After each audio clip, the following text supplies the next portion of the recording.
Welcome back to Third Phase of Moon. My name's Blake Cousins, and we're here with our correspondent, team member, Dr. J. Andy Elias. We've been getting a lot of chatter. We've been kind of holding off on the story to see how this would kind of unfold in front of our eyes. But, you know, I finally wanted to share it on Third Phase of Moon because the mystery is breaking news, and it is unsolved. And it's in regards to this Malaysian jet airliner that pretty much disappeared in thin air. Dr. J, he's been jumping out of airplanes, you know, parachuting all the time for a long time in his life. He knows a lot about aircraft. What do you think of this? What do you take away as the big mystery? First off the top, what's the big mystery all about? Well, there's several. First of all, that they can't find the plane, that the last radar pings they got was at flying at altitude. Now, the mainstream media today says they can't even have the presumption that it crashed anymore, which makes you wonder what else could be going on. And I've come to one of three conclusions. The first one being that those two people with the passports may have been terrorists, one, which they haven't ruled out. They're looking into it. The second could be related to the Devil's Triangle, which is basically the Pacific Ocean's version of the Bermuda Triangle, which has been sucking in ships, boats, airplanes, and all sorts of other things and people for hundreds of years, if not thousands. The third one could be related to an interview we did about a year ago with an Australian gentleman who's been abducted. Not only has he been abducted, he's been taken while aboard a commercial airliner. So this is a very interesting story for that. You know, we've been receiving videos in regards to the UFO phenomenon for many years now, and I really like the ones that are shot from within an aircraft, and you see the UFO outside the window basically telling or, you know, stalking the aircraft. What it is, we don't know, but it's very interesting, and the videos speak for themselves. I wanted to ask you about some of the rumors that, well, people say, well, it crashed into the ocean, there's already evidence found, like a lifeboat or an oil slick left from the aircraft after it entered the ocean. What's the new updates on that? You know, those were two clues that I thought were going to lead directly to the plane's wreckage, or, knock on wood, hopefully the plane as a whole.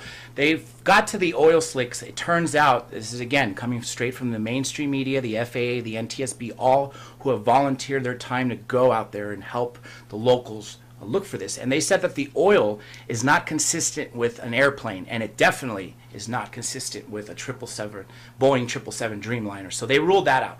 Then what they thought was a raft turned out to be regular trash. So that's both those clues. Again, this brings them now back to day one. The only difference is now 3 days has passed since this plane has disappeared from the face of this earth.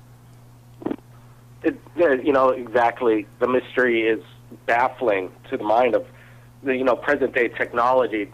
You would think that, wow, all of a sudden the transponders shut off and radar hasn't picked up any kind of, like, erratic maneuvers or anything like that. In present technology right now, don't you think radar would have picked up the aircraft, you know, spiraling out of control? Absolutely. That's exactly what I expected.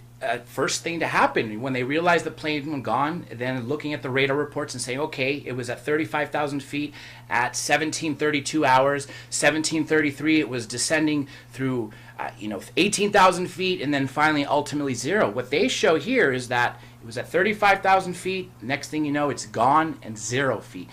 Last thing they also said was that an airplane also traveling in that direction said that this plane did make a turn to head back to Malaysia for whatever reason, but they didn't communicate that to anyone. If this did happen, I don't know if this is a rumor or not, but this is another thing that's going through the mainstream news that's saying another pilot confirmed that this plane did come back, or it was at least turning to come back when it dropped off. But there are transponders, and as a matter of fact, one of those who manufactures them came on, I believe it was on CNN the other night, and discussed that they have 30 days from the moment this plane is gone for the battery to be good. And because of that, there's no reason that this beacon should not be going off wherever this plane is. If this is at another airport because it's hijacked, well, then the beacon should be directing us there. If this is at the bottom of the ocean, the beacon should be directing us there, just like it did with Flight TWA 800. What's happening with this, I don't know. If the hijackers are in fact hijackers, assuming they are, if they knew what to do, what to shut off in the plane, then that could be a whole different scenario. But my guess is you can't even shut that flight recorder off because it's in the avionics of the plane. I mean, what do? You have to literally start construction and opening a hole in the middle of the airplane while you're in flight.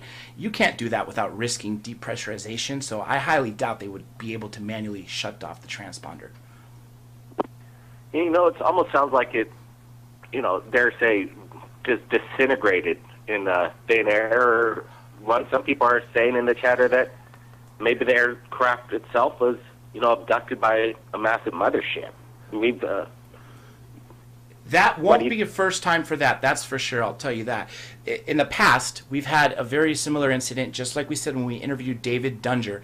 And David Dunger, he discussed when he was on a flight that he was taken, the whole plane was taken. And now several other abductees also talk about a truck driver, for instance, in this one book written with several authors, one of them being our good old friend Stanton Friedman.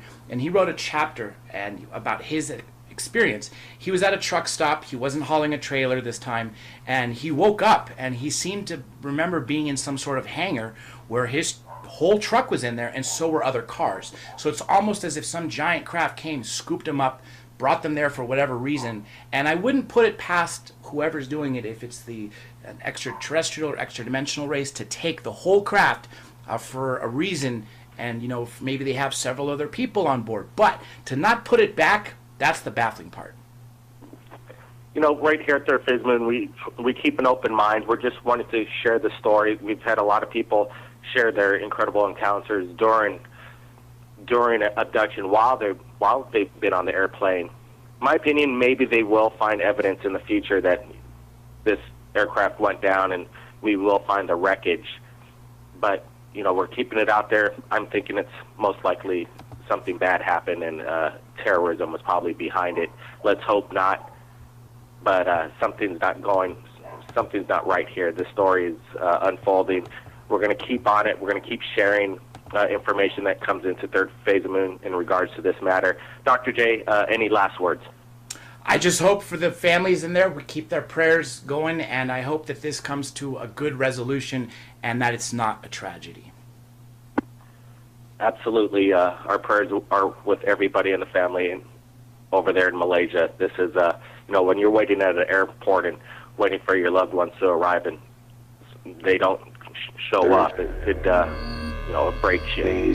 Everybody, stand by to Third Phase Moon. Keep your eyes on the skies. And if you capture anything amazing, submit it to us via Skype or Facebook, Third Phase of Moon. My name is Blake Cousins, and we'll see everybody again next time. Of you